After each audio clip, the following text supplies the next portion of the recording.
Hello everyone, today we will discuss the what is a dam.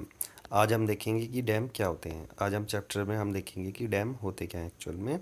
What are dams and how do they help us in the conserving and managing the water.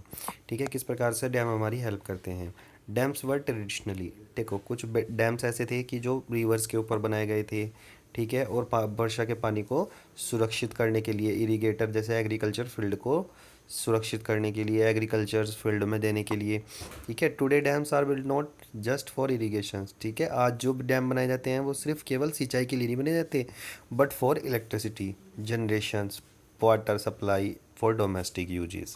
ठीक है, कि electricity generate करने के लिए भी बनाए जाते हैं। वाटर सप्लाई जो हमारी क्या है, घरेलू वाटर सप्लाई होती है, जैसे हम अपने घरों में खाना बनाना या दूसरी चीज़ों में भी यूज करते हैं। फिर इसको इंडस्ट्रियल पर्पज़ के लिए भी यूज किया जाता है डैम को, जिससे कि इंडस्ट्रियल्स में जिस अलग अलग प्रकार के मशीन या मटेरियल बनते हैं, ठीक है, उसके लिए भी यूज होते हैं। फिर तीसरा यूज होता है इसका फ्लड कंट्रोल, यानी कि बाढ़ को कंट्रोल करने के लिए। फिर होता है रिक्रिएशंस, चीज़ों को पुनर्निर्माण करने के लिए।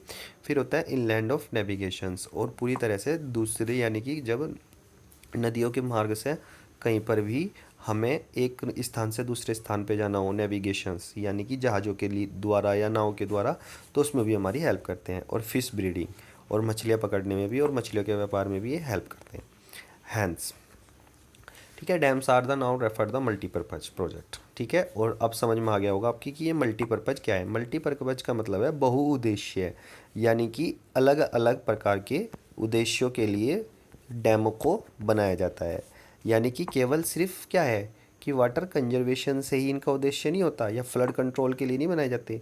ये अलग अलग पर्पज़ के लिए बनाए जाते हैं। जैसे क्या है कि इंडस्ट्रियल यूजेस के लिए बनाया जाता, फ्लड कंट्रोल के लिए बनाए जाते हैं, रिक्रिएशंस के लिए बनाए जाते हैं।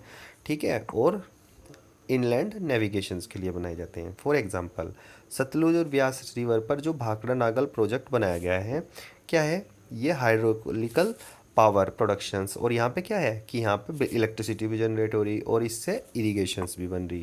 जैसे मैंने बताया था कि राजस्थान में इंदिरा गांधी नहर भाखड़ा नागल बांध से ही निकली हुई है।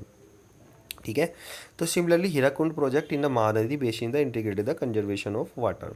ठीक है, और जैसे हीराकुंड प्रोजेक्ट बनाया गया है महानदी पे, ठीक है, और ये वाटर का कंजर्वेशन भी करता है, और वहाँ पर महानदी के अंदर आने वाली पानी की बाढ़ को भी कंट्रोल करता है, क्योंकि इसमें एक जगह पर पानी रोक दिया जाता है, रेगुलेट किया जाता है। ठीक है, multipurpose project launch after independence. ठीक है, और जो अलग अलग बहुउद्देश्य योजनाएं थी वे किसके बाद लॉन्च हुई, वे भारत की आज़ादी के बाद के बाद हुई। ठीक है, management approach were thoughts of vehicles, ठीक है, नेशनल डेवलपमेंट, और ये पूरी तरह से हमारी नेशनल डेवलपमेंट में बहुत ज़्यादा हेल्प करते हैं, क्योंकि जवाहरलाल नेहरू ने कहा था, proclaim the dams is a temple of modern India. ठीक है, आधुनिक भारत के मंदिर कहा था किसे, किसे कहा था, डैम को। ठीक है, बांध को, क्योंकि बांध के द्वारा बहुत सारे काम होते हैं, इलेक्ट्रिसिटी प्रोड्यूस होती है, उद्योगों में पानी की व्यवस्था आती है, आदमी को सिंचाई के लिए पानी मिलता है अलग अलग प्रकार से। ठीक है, अब डैम की हम पूरी तरह से डेफिनेशन देखेंगे। A dam is a barrier acrossing the flowing water of obstructs the direct retards the flow. ठीक है, एक डैम जो होता है वो एक बैरियर का काम करता है, और वो पानी के फ्लो को एक जगह रोक देता है। ठीक है, और इससे क्या होता है, लेक बनाई जा सकती हैं। Dams refer the reservoir rather than the structures. Most dams have a section called the spillway, ठीक है, और through the which the way integrated is that the water inflow will flow either intimately the continuously। ठीक है, अब इसमें सीधी सी बात है, मैं आपको सिंपल लैंग्वेज में बताऊं कि वाटर क्या कर दिया जाता है, इधर तो नदियों का पानी रोक दिया जाता है, और ऊपर से इसको फ्लो कर दिया जाता है, और इधर से जो इसमें छोटे छोटे छेक बनाए जाते हैं, उनके माध्यम से उस पानी को अपनी आवश्यकता के अनुसार निकाला जाता है। ठीक है, इस प्रकार से कोई भी हमारा जो डैम होता है वो यूज़ किया जाता है। Dam dam are classified according to structures in touch the purpose of height.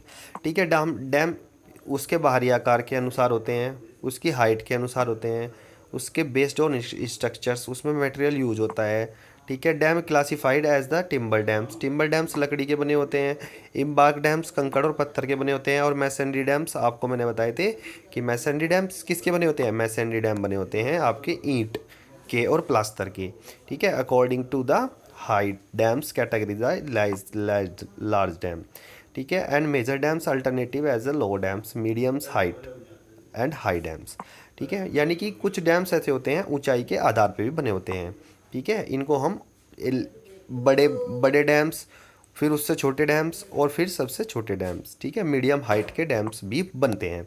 ठीक है। Development of agricultures and village economic, the rapidly industrialisation and growth of the urban economy. ठीक है। और डेवलप्ड क्या करते हैं, डेवलपमेंट करते हैं किसी भी एग्रीकल्चर का और विलेज इकोनॉमी का, और जिससे हमारा इंडस्ट्रियलाइजेशन की ग्रोथ बढ़ती है और जिससे किसी भी देश की जीडीपी ग्रोथ बढ़ती है। हमने देखा कि रिसेंट ईयर में मल्टीपर्पज़ प्रोजेक्ट बनाए गए हैं और large dams have under great secure security and opposition of a variety of regions, regulating the damming of rivers, the affect the natural flow, the causing the poor sedimented flow, extensive sediments at the bottoms at the resource, the result in the rocky streams। आप कहने का मतलब यह है कि अगर हम पानी के फ्लो को नहीं रोकेंगे तो आसपास के जितने भी नेचुरल फ्लो हैं उससे क्या हो जाएगा, जो पुअर सेंडिमेंट्स होते हैं वे एक जगह पर इकट्ठे हो जाते हैं। पुअर सेंटिमेंट्स का मतलब है कि एक जगह पर बहुत सारी चीज़ें इकट्ठी हो जाएंगी, तो जिससे क्या होगा कि फ्लड आने का भी खतरा रहता है। Beds and poor habitats river the aquatic life. ठीक है। डैम बनाने से क्या होता है कि एक्वेटिक लाइफ भी आदमी की अफेक्ट होती है। जब बहुत सारे, देखो पहले वाले एग्जांपल में क्या है कि बहुत सारे सेडिमेंट्स एक ही जगह पर जमा हो जाएगा। सेडिमेंट्स का मतलब है जो नदियों के द्वारा अवसाद लाया हुआ है। फिर दूसरे में क्या होगा कि जो पुअर हैबिटेट्स एक्वेटिक लाइफ, जो उसके अंदर जानवर या जीव रहते हैं वो पूरी तरह से प्रभावित होंगे।